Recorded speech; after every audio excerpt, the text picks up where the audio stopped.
بسم اللہ الرحمن الرحیم۔ یہ واقعہ گاؤں کی ایک ایسی لڑکی کا ہے جس نے مجبور ہو کر ایک ایسا قدم اٹھایا جس کی سزا شاید یہ نہیں ہے۔ میرا نام رقیہ ہے۔ میں اپنے گھر میں سب سے زیادہ خوبصورت اور حسین و جمیل تھی۔ میں ابھی 8 سال کی تھی کہ میرے والد صاحب کا انتقال ہو گیا۔ 1 سال گزرنے کے بعد میری ماں نے دوسری شادی کر لی۔ کچھ سال گزرنے کے بعد میری ماں بھی اس دنیا سے چل بسی۔ میری ماں کو مرے ابھی چند ماہ ہی ہوئے تھے کہ میرے باپ نے شادی کر لی۔ اب میری ماں اور باپ دونوں ہی ستیلے تھے۔ کچھ سال گزرنے کے بعد میرا ایک بھائی پیدا ہوا۔ میری ماں بڑی خوش تھی اور میں بھی۔ اب میں اور میرا بھائی بڑے ہو رہے تھے۔ میرا بھائی بڑی تیزی کے ساتھ بڑا ہو رہا تھا اور اس کا قد بھی اچھا خاصا تھا اور جسم بھی۔ میرا بھائی جو کہ مجھ سے چھوٹا تھا لیکن دیکھنے میں مجھ سے بڑا لگتا تھا اپنے قد کی وجہ سے۔ میں ایک دن اپنے کمرے میں سو رہی تھی کہ وہ میرے کمرے میں چپکے سے اندر آیا اور دروازہ بند کر دیا۔ مجھے کچھ پتہ نہ چلا کہ میں مزے کے ساتھ سو رہی تھی۔ میرے بھائی نے جب میرے ساتھ غلط کرنے کی کوشش کی تو میری آنکھ کھل گئی۔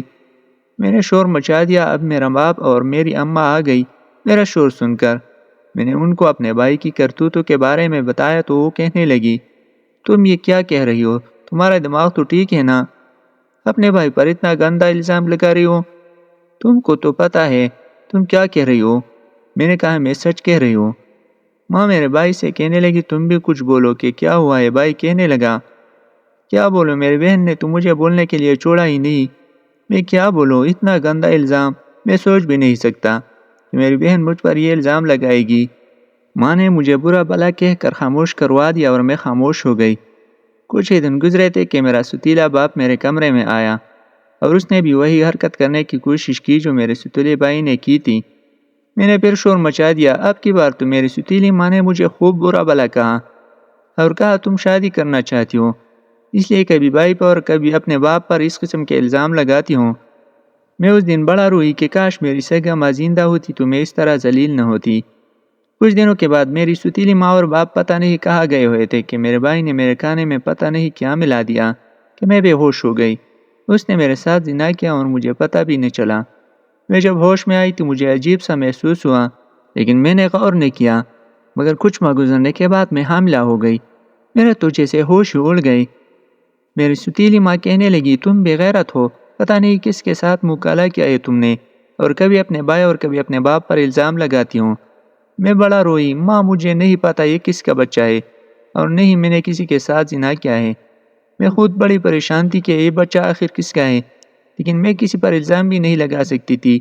لیکن مجھے شک تھا کہ ہو سکتا ہے میرے بھائی نے یا میرے باپ نے یہ حرکت کی ہو، لیکن میرے پاس کوئی ثبوت نہ تھا۔ لوگوں نے مجھ پر طرح طرح کے الزام لگائے جن میں سے میرا بھائی اور میرا باپ سر فہرست تھے۔ اب میری ماں نے میری شادی ایک ایسے گھر میں کر دی جو بڑے ہی بے غیرت قسم کے لوگ تھے۔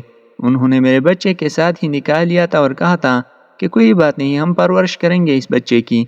اب میری شادی ہو چکی تھی لیکن میرے سسرال والے بڑا ہی گندا کاروبار کرتے تھے، یعنی رات کو لڑکیاں بیچ کر زنا کرواتے اور لاکھوں روپے کماتے تھے۔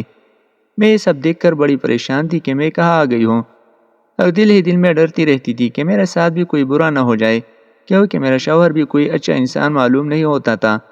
کچھ دن گزرنے کے بعد میرے ہاں ایک بیٹی پیدا ہوئی۔ میرے سسرال والے بڑے ہی خوش تھے اور میرا شوہر سب سے زیادہ خوش تھا۔ میں ان کی خوشی دیکھ کر ڈر گئی کہ کہیں یہ میری بیٹی کو بھی غلط کام کی طرف نہ لگا دے۔ میں نے کئی بار وہاں سے بھاگنے کی کوشش بھی کی لیکن بھاگ نہ سکی۔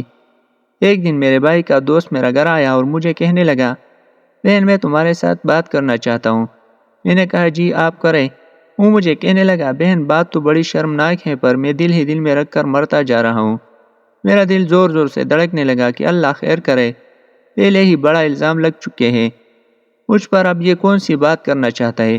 وہ کہنے لگا، بہن تمہارے ساتھ تمہارے ہی بھائی نے زنا کیا تھا اور میں اس بات کا گواہ ہوں کیونکہ میں بھی وہیں پر موجود تھا۔ تمہارے بھائی نے مجھے منع کیا تھا اور مجھے دھمکی بھی دی تھی کہ اگر کسی کو کچھ بتایا تو تم کو جان سے مار دوں گا۔ اس لیے میں خاموش تھا لیکن آج ہمت کر کے میں نے تم کو سب کچھ بتا دیا ہے۔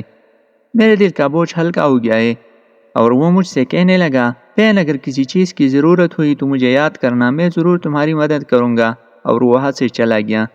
اب میں سیدھے اپنے ستیلی ماں باپ کے گھر گئی اور جا کر اپنی ستیلی ماں کو سب کچھ بتایا، لیکن اس نے میری ایک بات بھی نہ سنی اور کہنے لگی، میں جانتی تھی تم ایک دن ضرور یہ بات کہو گے، اور کہنے لگی جس لڑکے نے تم کو یہ بات کہی ہے تم ضرور اس کے ساتھ خراب ہو۔ میں ابھی تمہارے سسرال والوں کو فون کرتی ہوں کہ یہ لڑکی کس کے ساتھ بھاگ رہی تھی۔ ہم نے اسے رنگے ہاتھوں پکڑ لیا ہے، اس لیے یہ باتیں بنا رہی ہے۔ تم پہلے سے ہی بدنام ہو، تمہارا کوئی بھی نہیں یقین کرے گا۔ میں خاموش ہو گئی کہ بات تو اس کی سچ ہے۔ میں نے کہا چلو ٹھیک ہے ماں جی، جو ہو گیا اس پر مٹی ڈالو، کیا میں 2 دن کے لیے آپ کے یہاں رہ سکتی ہوں؟ میں نے کہیں سے زہر لیا اور اس کے کانے میں ملا دیا اور اپنے ستیلے باپ، ستیلے بھائی اور ماں کو کھانا کھلا دیا۔ وہ سب کے سب میرے سامنے تڑپتے رہے اور مجھے کہتے رہے ہمیں معاف کر دو، لیکن میری زندگی تو خراب ہو چکی تھی۔ میں نے ان کو ایسے ہی چھوڑا اور سیدھے اپنے ستیلی بھائی کے دوست کے گھر گئی۔ اس کو سارا واقعہ بیان کیا اور کہا اس بیٹی کو جس کا کوئی بھی قصور نہیں، اس کو میرے شوہر کے ہاتھ نہ لگنے دینا، وہ اس کو غلط استعمال کرے گا۔ پھر میں سیدھی پولیس کے پاس گئی اور پولیس کے سامنے اپنا گناہ قبول کر لیا۔ پولیس نے میرے گھر والوں کی لاشیں پوسٹ مارٹم کے لیے بھیج دی اور مجھے جیل میں قید کر لیا۔ اب مجھے عمر بھر کی سزا ہو چکی ہے، لیکن میرے لیے یہ سزا ایک زندگی ہے۔